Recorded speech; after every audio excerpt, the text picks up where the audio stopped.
ವಿಧಿಯ ಕೈವಾಡ ಅಂದು ಒಂದು ಘಟನೆ ನಡೆಯುತ್ತೆ. ಕೆಲವು ನಗರಗಳು ಹಗಲು ತುಂಬ ಸಾಮಾನ್ಯವಾಗಿ ಕಾಣ್ತವೆ.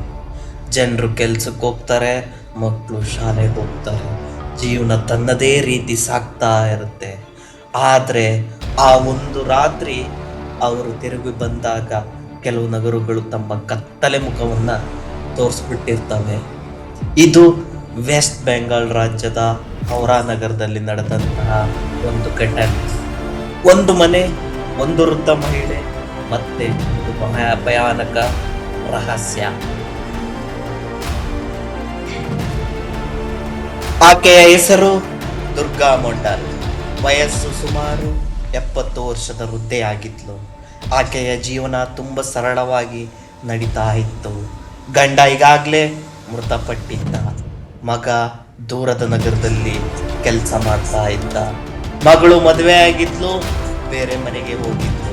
ಆದ್ರಿಂದ ಆಕೆ ಒಬ್ಳೇ ಮನೆಯಲ್ಲಿರ್ಬೇಕಾಗಿರೋ ಪರಿಸ್ಥಿತಿ ಇತ್ತು. ಪ್ರತಿದಿನ ಬೆಳಗ್ಗೆ ಎದ್ದು ಪೂಜೆ ಮಾಡ್ತಾ ಇದ್ಲು ವೃದ್ಧೆ. ಮನೆಯ ಮುಂದೆ ಕುಳಿತು ನೆರೆಹೊರೆಯವರ ಜೊತೆ ಮಾತನಾಡ್ತಾ ಇದ್ಲು. ಅವಳ ಜೀವನದಲ್ಲಿ ಯಾವ ದೊಡ್ಡ ಸಮಸ್ಯೆಯೂ ಇರಲಿಲ್ಲ.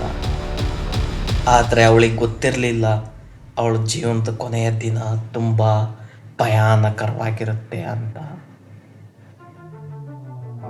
ಒಂದಿನ ಅಕ್ಕಪಕ್ಕದ ಮನೆಯವರು ಗಮನಿಸಿದ್ರು, ದುರ್ಗಾ ಮೊಂಡಾಲ್ 3 ದಿನಗಳಿಂದ ಹೊರಗೆ ಕಾಣಿಸ್ಲೇ ಇಲ್ಲ. ಅವಳು ಸಾಮಾನ್ಯವಾಗಿ ಪ್ರತಿದಿನ ಮನೆ ಮುಂದೆ ಕುಳಿತುಕೊಳ್ತಾ ಇದ್ಲು. ಆದರೆ ಈಗ ಮನೆಯ ಬಾಗಿಲು ಮುಚ್ಚಿತ್ತು.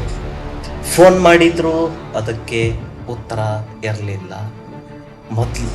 ಮೊದಲಿಗೆ ಎಲ್ಲರೂ ಏನಂದ್ಕೊಂಡಿದ್ರು, ಬಹುಶಃ ಸಂಬಂಧಿಕರ ಮನೆಗೆ ಹೋಗಿರ್ಬೋದು ಅಂತ ಅನ್ಕೊಂಡಿದ್ರು.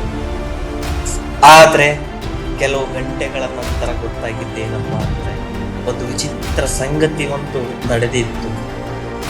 ಮನೆಯಿಂದ ಭಾರಿ ದುರ್ಗಂಧ ಬರ್ತಾ ಇತ್ತು.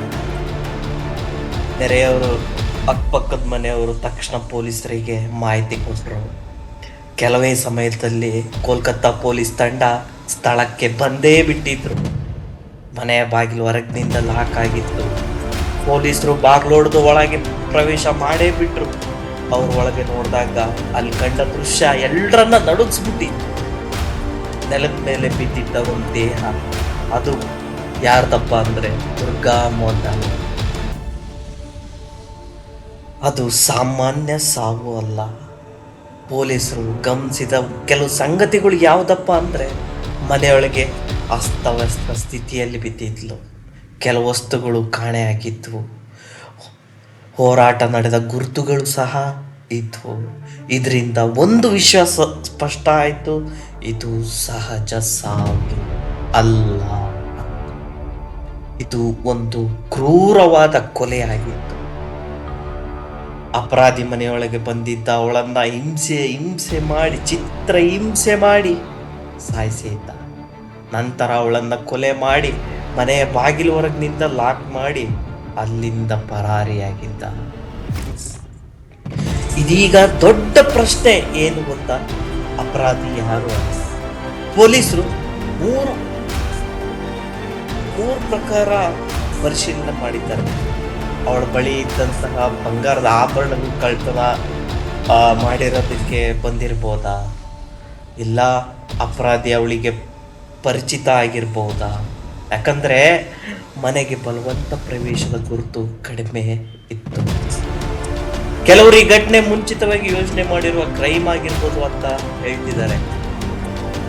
ಆದ್ರೆ ಸುತ್ತಮುತ್ತಲಿನ CCTV ಫುಟೇಜ್ ಪರಿಶೀಲನೆ ಮಾಡಿದಾಗ ನೆರೆಯವರನ್ನು ಪ್ರಶ್ನಿಸುವ ಒಂದು ಸಂಗತಿ ಬಂದ್ಬಿಡುತ್ತೆ.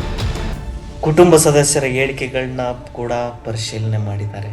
ಪ್ರತಿ ಸಣ್ಣ ಸುಳಿವು ಕೂಡ ಈ ಪ್ರಕರಣದ ಸತ್ಯಕ್ಕೆ ದಾರಿ ತೋರಬಹುದು. ಆದರೆ ಇನ್ನೂ ಒಂದು ಪ್ರಶ್ನೆ ಎಲ್ಲರ ಮನಸ್ಸಿನಲ್ಲಿದೆ.